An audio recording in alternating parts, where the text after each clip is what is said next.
मागण्या सभागृहात सादर करतो। उपमुख्यमंत्री महोदय, महोदय आपण पुरवणी मागण्या मांडणारच आहोत आपण। एक अत्यंत महत्त्वाचा विषय आहे तो आपल्या सभागृहाचं लक्ष, सभागृह आता 2-4 दिवस चालणार आहे। मी अध्यक्ष महोदय, या राज्यातील जवळपास 80-82 हजार आशा वर्कर आणि गटप्रवर्तक 1.25 महिना झाला अध्यक्ष महोदय आंदोलन करतायत। 1.25 महिना झाला। तुम्ही मागच्या वेळेस जून 2023 मध्ये 1,500ची वाढ केली आणि आता 1.5 महिन्यापासून या बिचाऱ्यांचा 7,000 रुपयाचा अध्यक्ष महोदय 1 मिनिट पूर्ण होऊ द्या ना। आम्ही अर्थसंकल्पीय अधिवेशनाचा पहिला दिवस तुम्हाला पॉइंट ऑफ इन्फॉर्मेशन मांडण्याची संधी मी देईन ना। असं कसं करतो? ऐकून घ्या, आझाद मैदानावर बसले आहेत 1.5 महिन्यापासून अध्यक्ष महोदय बसले आहेत। आपण विनंती आहे आपल्याला विनंती आहे की थोडक्यात संपवा, याच्यावरती भाषण होणार नाही। आपण थोडक्यात सभागृहाला माहिती द्या, याच्यावरती भाषण मी देणार नाही। अगदी थोडक्यात आझाद मैदानावर अध्यक्ष महोदय माननीय मुख्यमंत्री महोदय ते 1.5 महिन्यापासून बसलेले, घरदार सोडून बसलेले आहेत। आपल्याला विनंती आहे कॅबिनेट पुढे जाण्यासाठी डिपार्टमेंटचा प्रस्ताव 7,000 रुपये वाढीचा तयार आहे। पण का महिनाभर ते सगळे ऊन ताण घरदार सोडून सगळ्या महिला तिकडे आहेत, त्यांची काळजी महाराष्ट्राने घ्यायची नाही का? आणि त्यांची मागणी जास्त मागणी आहे इतर राज्याच्या तुलनेत। त्यांनी जे आंदोलन पुकारलं आहे त्यामध्ये आपल्याला विनंती आहे की तो कॅबिनेटमध्ये प्रस्ताव आणा आणि 7,000 रुपयाची वाढ आहे ती तरी करून घ्या। अध्यक्ष महोदय, आज पहिलाच दिवस आहे आणि आज एक मुद्दा इथं उपस्थित केलाय। मी सभागृहाला सांगू इच्छितो, राज्याच्या मुख्यमंत्र्यांनी स्वतः त्यांना अनेकदा वेळ दिला, अनेकदा चर्चा केली। अध्यक्ष महोदय, एखादी मागणी एखाद्याची असल्यानंतर दुसरं सरकारच्या बरोबर चर्चा करताना 2 पावलं सरकारने पुढे मागे सरकलं पाहिजे, त्यांनी 2 पावलं पुढे मागे सरकलं पाहिजे। त्या आपल्याच सगळ्यांच्या बहिणी आहेत, आपल्याच मुली आहेत, त्याच्याबद्दल सरकारचं दुमत असायचं काही कारण नाही। सरकार त्या बाबतीमध्ये सकारात्मकच आहे, परंतु अलीकडच्या काळात काही गोष्टी अशा घडतात, हे असं आम्हाला असंच झालं पाहिजे असं कसं होईल? शेवटी बाकीचा पण सगळं आर्थिक परिस्थिती बघावी लागते, इतर गोष्टी तपासाव्या लागतात। मी पुन्हा आज विरोधी पक्ष नेत्यांनी मुद्दा काढलेला असल्यामुळं मी सभागृहाच्या माध्यमातून राज्यातल्या आशा वर्करला पण सांगू इच्छितो आणि सगळ्यांना सांगू इच्छितो, आम्ही तुमच्या बाबतीत सकारात्मक आहोत। आपण त्या ठिकाणी चर्चेला या, थोडं पुढे मागे व्हा, आपण विषय संपून टाकू, ही मुख्यमंत्र्यांची भूमिका आहे। अध्यक्ष महोदय, मी आपल्या अनुमतीने सन 2023-24च्या पुरवणी मागण्या सभागृहात सादर करतो व असे करीत असताना मी सभागृहाचे असे निदर्शनास आणू इच्छितो की भारतीय संविधानाच्या अनुच्छेद 202, 205 व 203 खंड 3 खाली मिळालेल्या अधिकारात महाराष्ट्राचे माननीय राज्यपाल महोदयांनी सन 2023-24च्या पुरवणी मागण्या विचारात घेण्यात याव्यात अशी शिफारस या सन्माननीय सभागृहास केली आहे। सन 2023-2024च्या पुरवणी मागण्या सभागृहात सादर करण्यात आल्या आहेत। पुरवणी मागण्यांचे विवरणपत्र माननीय सदस्यांना महाराष्ट्र विधिमंडळाच्या व शासनाच्या संकेतस्थळावरून तसेच टपाल खानाद्वारे उपलब्ध करून देण्यात येत आहेत। या मागण्यांवर चर्चा व मतदान मंगळवार दिनांक 27 फेब्रुवारी 2024 रोजी होईल। चर्चा व मतदानासाठी जे विभाग प्रथम क्रमांकात घेण्यात येतील त्या विभागांवरील कपात सूचना आज सोमवार दिनांक 26 फेब्रुवारी 2024 रोजी सायंकाळी 6:30 वाजेपर्यंत स्वीकारल्या जातील। विधानसभेने संमत केलेल्या विधेयकांना विधान परिषदेची संमती व दोन्ही सभागृहांनी संमत केलेल्या विधेयकांना राज्यपालांची अधिसंमती मिळाल्याचे जाहीर करणे। विधानसभेने संमत केलेल्या विधेयकांना विधान परिषदेची संमती व दोन्ही सभागृहांनी संमत केलेल्या विधेयकांना राज्यपालांची अधिसंमती मिळाल्या संदर्भाची यादी सचिव वाचून दाखवतील। खालील विधेयके विधान परिषदेने प्रोसिजरच्या माध्यमातून की आपण या मागण्या इथे मांडल्या आहेत, पण त्याला कपात सूचनेची जी काही आज संध्याकाळपर्यंत वेळ दिली। अध्यक्ष हो ना, होणार आहे का सांगा? आज अनेक सदस्य गैरहजर आहे, वोट ऑन अकाउंट मध्ये आज आपल्याला म्हणजे असल्याने कपात सूचना आज देता येणार नाही। आपल्याला विनंती आहे की ते 2 दिवस वाढवून 2 दिवस कपात सूचनेसाठी वाढवायला काय हरकत आहे? काय हरकत आहे? मला काही अडचण नाही वाटत नाही। नाही तुम्ही मी सगळ्यांचा आम्हाला हे आमचा विरोधकांचं शस्त्र आहे, तुम्ही काय आम्हाला विचारताय? आम्हाला मांडू द्या का? आम्ही मांडतोय काय चुकीचं काय मांडतो आम्ही? आम्हाला विनंती आहे आपल्याला अध्यक्ष महोदय 2 दिवस हे वाढवून द्यावी। आज वोट ऑन अकाउंट आहे की नाही आज म्हणता येतात का? संध्याकाळपर्यंत वेळ दिली म्हणून आम्हाला हळूच बोलतो. तुम्ही आमचा आवाज दाबताय, दाबू नका ना. आम्ही कमी संख्येनं आहोत म्हणून आम्हाला विनंती आहे की अध्यक्ष महोदय ही वेळ वाढवून द्यावी अशी आपल्याला विनंती आहे. वडेट्टीवार साहेब, आपण जो मुद्दा इकडे सादर केलाय या विषयात यापूर्वी जेव्हा वोट ऑन अकाउंट झालेले आहेत तेव्हा पण आपण असंच एका दिवसाची वेळ दिलेली, परंतु जर का आपल्याला अधिक अभ्यास करून या विषयातली अधिक माहिती मांडायची असेल तर मी उद्यापर्यंतची वेळ वाढवतो. उद्या संध्याकाळपर्यंत द्या. खालील विधेयके विधान परिषदेने कोणत्याही सुधारणेशिवाय संमत केली. सन 2023 ची विधानसभा विधेयके क्रमांक 50, 52, 58, 59, 61, 62. खालील विधेयक विधान परिषदेने कोणत्याही शिफारशीशिवाय परत केले. सन 2023 चे विधानसभा विधेयक क्रमांक 60. खालील विधेयकांना राज्यपालांची अधिसंमती मिळाली. सन 2023 ची विधानसभा विधेयक क्रमांक 45, 46, 47, 48, 50, 52, 53, 54, 56, 57, 58, 59, 60, 61 व 62.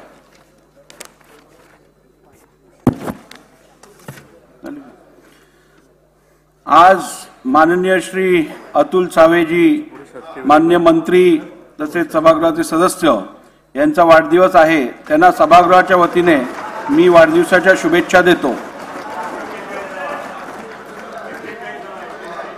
शासकीय विधेयके पुरस्थापनार्थ सन 2024 चे विधानसभा विधेयक क्रमांक 2 महाराष्ट्र सहकारी संस्था सुधारणा विधेयक 2024. महोदय, सन 2024 चे विधानसभा विधेयक क्रमांक 2 महाराष्ट्र सहकारी सुधारणा विधेयक 2024 मांडण्यास मला सभागृहाची अनुमती मिळावी. प्रस्ताव असा आहे की सन 2024 चे विधानसभा विधेयक क्रमांक 2 महाराष्ट्र सहकारी संस्था सुधारणा विधेयक 2024 मांडण्यास अनुमती देण्यात यावी. प्रश्न असा आहे की सन 2024 चे विधानसभा विधेयक क्रमांक 2 महाराष्ट्र सहकारी संस्था सुधारणा विधेयक 2024 मांडण्यास सभागृहाची अनुमती आहे काय? अनुकूल असतील त्यांनी होय म्हणावे, प्रतिकूल असतील त्यांनी नाही म्हणावे. होयचे बहुमत आहे, होयचे बहुमत आहे. प्रस्ताव संमत झाला. मंत्री महोदय. महोदय, मी आपल्या अनुमतीने सन 2024 चे विधानसभा विधेयक क्रमांक 2 महाराष्ट्र सहकारी संस्था सुधारणा विधेयक 2024 मांडतो. सन 2024 चे विधानसभा विधेयक क्रमांक 2 महाराष्ट्र सहकारी संस्था सुधारणा विधेयक 2024 मांडण्यात आले. सन 2024 चे विधानसभा विधेयक क्रमांक 3 महाराष्ट्र पोलीस सुधारणा विधेयक 2024.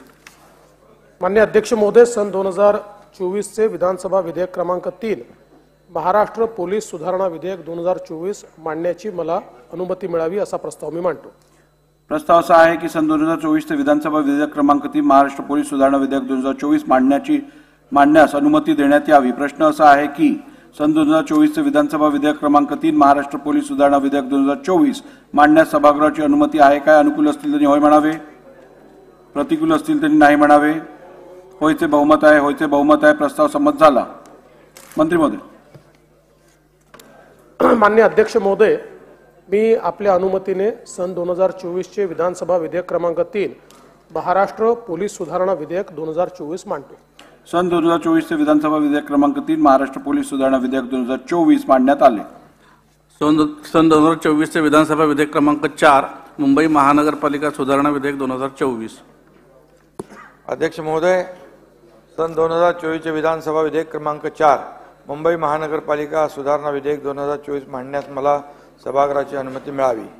प्रस्ताव असा आहे की सन 2024 चे विधानसभा विधेयक क्रमांक 4 मुंबई महानगरपालिका सुधारणा विधेयक 2024 मांडण्यास अनुमती देण्यात यावी. प्रश्न असा आहे की सन 2024 चे विधानसभा विधेयक क्रमांक 4 मुंबई महानगरपालिका सुधारणा विधेयक 2024 मांडण्यास सभागृहाची अनुमती आहे काय? अनुकूल असतील त्यांनी होय म्हणावे, प्रतिकूल असतील त्यांनी नाही म्हणावे. होयचे बहुमत आहे, होयचे बहुमत आहे. प्रस्ताव संमत झाला. अध्यक्ष महोदय, मी आपल्या अनुमतीने सन 2024 चे विधानसभा विधेयक क्रमांक 4 मुंबई महानगरपालिका सुधारणा विधेयक 2024 मांडतो. सन 2024 चे विधानसभा विधेयक क्रमांक 4 मुंबई महानगरपालिका सुधारणा विधेयक 2024 मांडण्यात आले. घोषणा. मराठी भाषा गौरव दिन या कार्यक्रमाच्या आयोजनाबाबत सर्व सन्मान्य सदस्यांना कळविण्यात येते की दिनांक 27 फेब्रुवारी हा दिवस मराठी भाषा गौरव दिन म्हणून साजरी केला जातो. अर्थसंकल्पीय अधिवेशन 2024 या कालावधीमध्ये मराठी भाषा गौरव दिन येत असून सदर कार्यक्रम मंगळवार दिनांक 27 फेब्रुवारी 2024 रोजी दुपारी 4 ते सायंकाळी 6 या वेळेत मध्यवर्ती सभागृह साजरी करण्यात येणार आहे।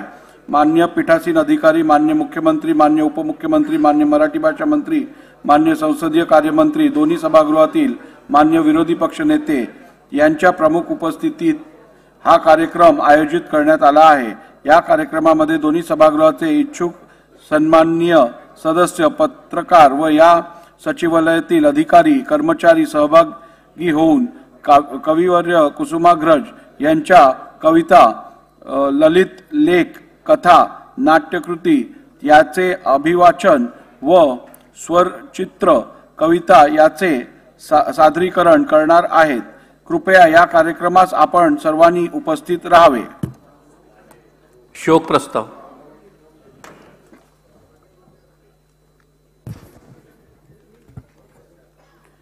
मी पुढील प्रमाणे शोक प्रस्ताव मांडतो।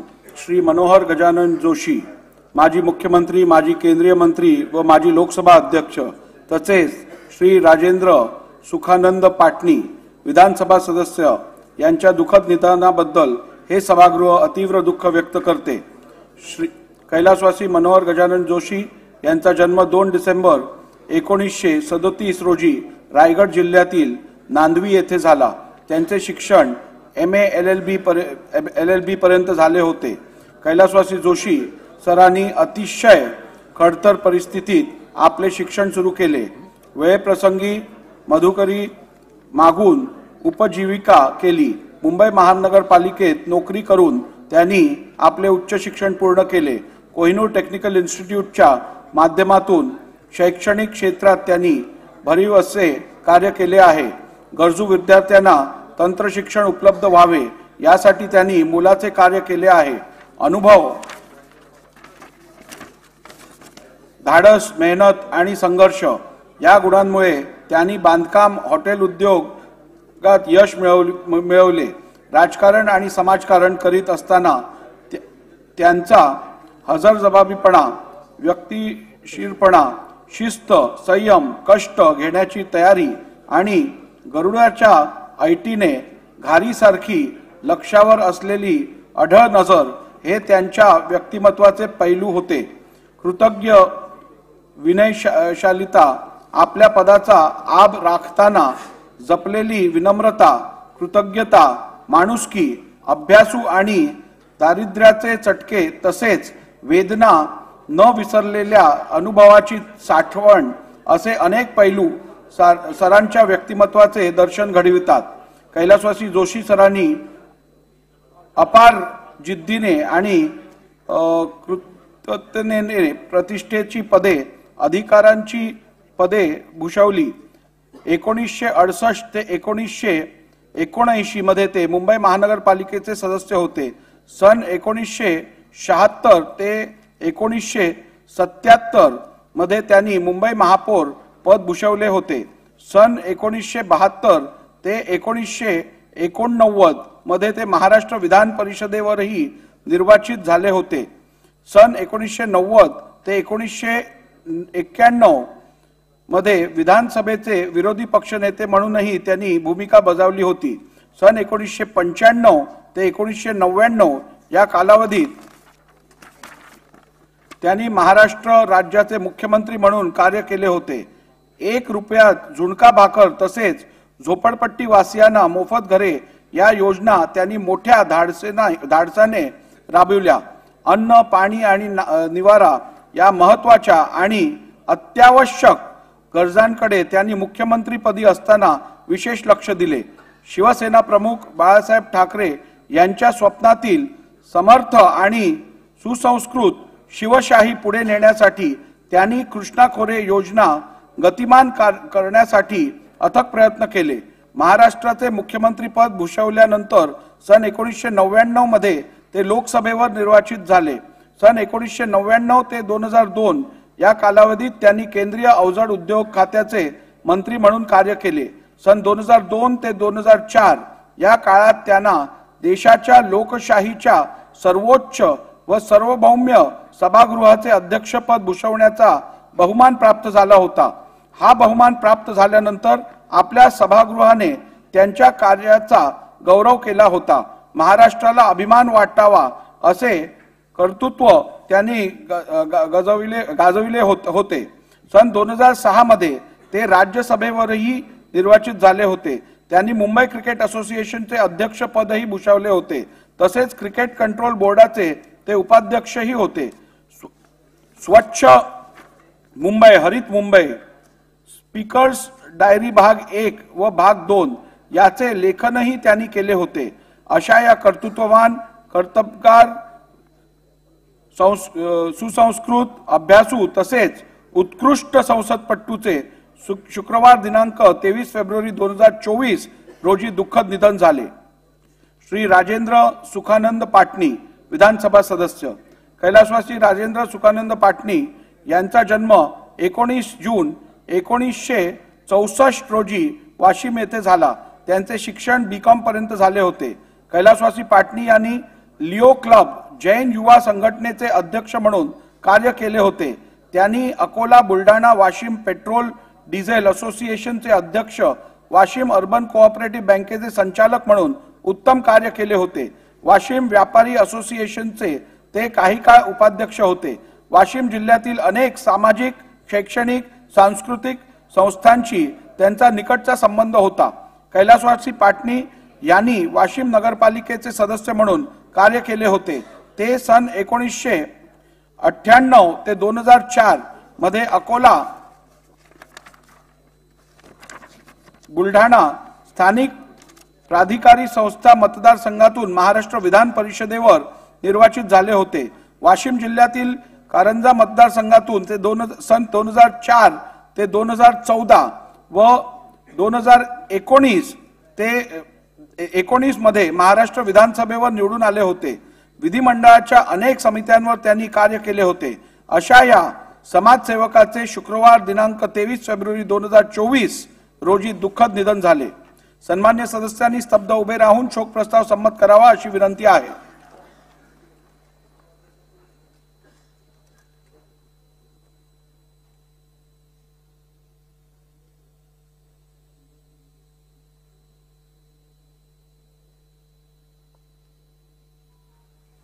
ओम शांती शांती। सन्मान्य सदस्यांनी खाली बसावे। शोक प्रस्ताव संमत करण्यात आला आहे। प्रस्तावाची एक प्रत व विधिमंडळाचे स्मृतिपत्र शोकाकुल कुटुंबियाकडे पाठवण्यात येतील।